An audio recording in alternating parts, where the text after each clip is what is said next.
नमस्कार दोस्तों, आज की चर्चा है कि भारतीय जनता पार्टी के नेताओं पर हमले हो रहे हैं, उनकी सभाओं में हमले हो रहे हैं। भारतीय जनता पार्टी के पंजाब के प्रदेश अध्यक्ष की पठानकोट में रैली थी, सभा थी कहेंगे, और उस सभा के आयोजक वहां के एक पार्षद थे बीजेपी के, और वहां पर उन पर हमला हो गया। भारतीय जनता पार्टी के नेताओं पे लगातार हमले हो रहे हैं।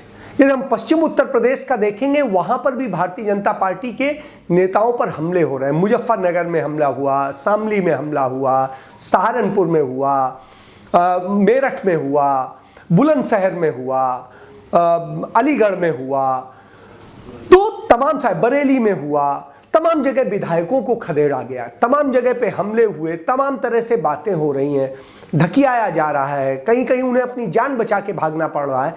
ये स्थितियां हो रही हैं। आखिर ऐसी स्थिति क्यों हो रही है? यह तो राजनीति नहीं है। यदि कोई व्यक्ति नहीं पसंद है, आप उसे वोट मत दीजिए, लेकिन हमले तो मत करिए। यदि आपको पसंद नहीं, चुना तो आपने था ना, फिर आप क्यों ऐसा कर रहे हैं? भाई, जब लोकतंत्र है, लोकतंत्र की दुहाई देते हैं, तो आपको लोकतांत्रिक तरीका अपनाना होगा, हमले नहीं करने होंगे।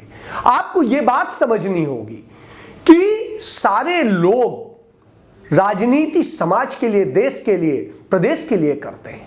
वो चाहे जिस पार्टी से हो, कांग्रेस से हो, समाजवादी पार्टी से हो, अकाली दल से हो, आम आदमी पार्टी से हो, भाजपा से हो, किसी भी दल से हो, हमला नहीं होना चाहिए। ओवैसी पर तथाकथित रूप से फायरिंग हुई, उनकी हत्या करने का इरादा था, फायरिंग हुई, लेकिन क्या था इरादा, क्यों किया गया, यह नहीं पता है, लेकिन ऐसी घटनाएं हुई। तो इस तरह की घटनाएं किस तरफ ले जा रही हैं, कौन सी राजनीति की ओर ले जा रही हैं, यह उचित नहीं। और इस स्थिति को देखते हुए यदि आप जाइएगा, पश्चिम बंगाल में भी इसी तरह हुआ था। भारतीय जनता पार्टी के लोगों पे हमले हो रहे थे, उसके अलावा उनकी तरफ से भी कुछ टीएमसी के लोगों पे किए जा रहे थे। तो इस तरह की घटना, ये राजनीति को किस दिशा में ले जा रही है? हम उस भारतवर्ष को जानते हैं जिस भारतवर्ष में दूसरे दलों के नेताओं के साथ में प्रेमपूर्ण मिलन होता था, उनकी कार्यकर्ता प्यार से मिलते थे, मुद्दों पे विरोध करते थे, चर्चा होती थी, स्वस्थ चर्चा होती थी, हमले नहीं होते थे। आप नाराजगी वोट से प्रकट कीजिए, नाराजगी आप दूसरी चीजों से कीजिए, आप अपने बयान दीजिए, लेकिन किसी पर हमला मत कीजिए। हमला करने की हमारी संस्कृति नहीं है, हमारी सभ्यता नहीं है। इसलिए सबको सोचना होगा कि हमें इस दिशा में न जाना पड़े, लेकिन जिन पर हमले हो रहे हैं उन्हें भी सोचना पड़ेगा। आखिर उन्होंने ऐसा क्या किया है कि जिसके कारण उन्हीं की जनता जो उनको चुनती आई है उन पर हमले कर रही है। पठानकोट भारतीय जनता पार्टी का गढ़ माना जाता है। पश्चिम उत्तर प्रदेश के वो हिस्से जहां पर भारतीय जनता पार्टी के नेताओं के साथ में इस तरह की घटनाएं हुई, वो भी उनका गढ़ माना जाता है। तो जहां आपका गढ़ माना जाता है, आपके लोग, वहां पर आप पर हमला हो रहा है, तो हमला क्यों हो रहा है, ये आपको सोचना होगा। आपने ऐसा क्या किया है? किसान आपसे नाराज है, कामगार आपसे नाराज है, मजदूर आपसे नाराज है, युवा आपसे नाराज है, बेटियां आपसे दुखी हैं। फिर आप कौन सी राजनीति करने पहुंच रहे हैं? किस बात को आप बताने पहुंच रहे हैं?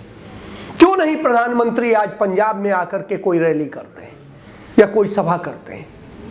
क्यों डर रहे हैं?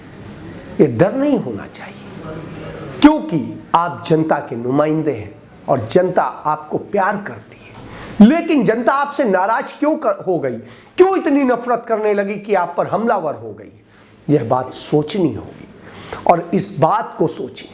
इसका मतलब है यदि जनता इस तरह नाराज है तो आपको चिंतन करना चाहिए, और उस जनता को, उन दलों को भी चिंतन करना चाहिए जिनके लोग हमला कर रहे हैं, जो लोग हमला कर रहे हैं। ऐसा नहीं होना चाहिए। यह स्वस्थ राजनीति के विरुद्ध है। कैमरामैन सुनील शर्मा के साथ अजय शुक्ल, धन्यवाद।